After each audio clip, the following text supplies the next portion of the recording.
Hello everyone, আসসালামু আলাইকুম। আরশিদাস আর্টিস্ট্রিতে সবাইকে স্বাগতম জানাচ্ছি। আজকে পাঞ্জাবির একটা সুন্দর টিউটোরিয়াল আপনাদের সাথে শেয়ার করব। তো কথা না বাড়িয়ে চলুন ভিডিওটি শুরু করা যাক। ভিডিও শুরু করার আগে একটি অনুরোধ সবার কাছে, যদি আমার ভিডিও আপনাদের কাছে ভালো লাগে অবশ্যই চ্যানেলটি সাবস্ক্রাইব করে পাশে থাকবেন এবং লাইক কমেন্ট করে জানাবেন আপনাদের কাছে কেমন লেগেছে। আপনাদের একটি কমেন্ট বা লাইক আমার কাজের অনুপ্রেরণা আরও অনেক বেশি বাড়িয়ে দেয়। তো যাই হোক, এখানে আমি একটা খাদি কটন পাঞ্জাবি নিয়ে নিয়েছি এবং আমি এই রঙগুলো প্রস্তুত করে নিয়েছিলাম। এগুলো অ্যাক্রামিন কালার, যদিও বা অ্যাক্রাইলিক বোতলে দেখতে পাচ্ছেন। আমি এখানে রঙগুলো সংগ্রহ করে নিয়েছি।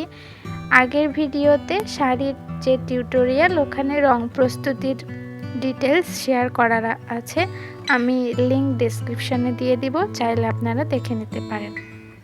প্রথমে ফুলগুলো এঁকে নেওয়ার পর খুব কাছ থেকে আপনাদেরকে দেখিয়ে দিচ্ছি কাঠগোলাপের যেই একটা থিম ক্রিয়েট করার চেষ্টা করছি, যদিও বা ফুললি কাঠগোলাপ এখানে আঁকানো দেখায়নি।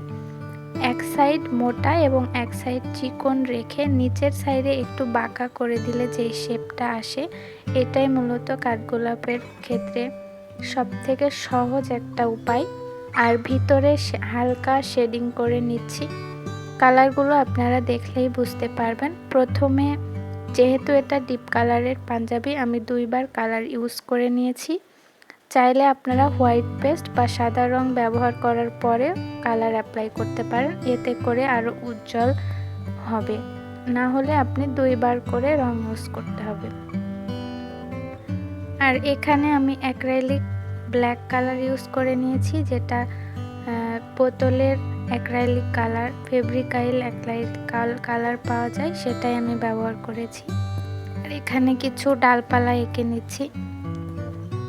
ডিজাইনটা একটা কাপল সেটের সাথে এই পাঞ্জাবিটা ছিল।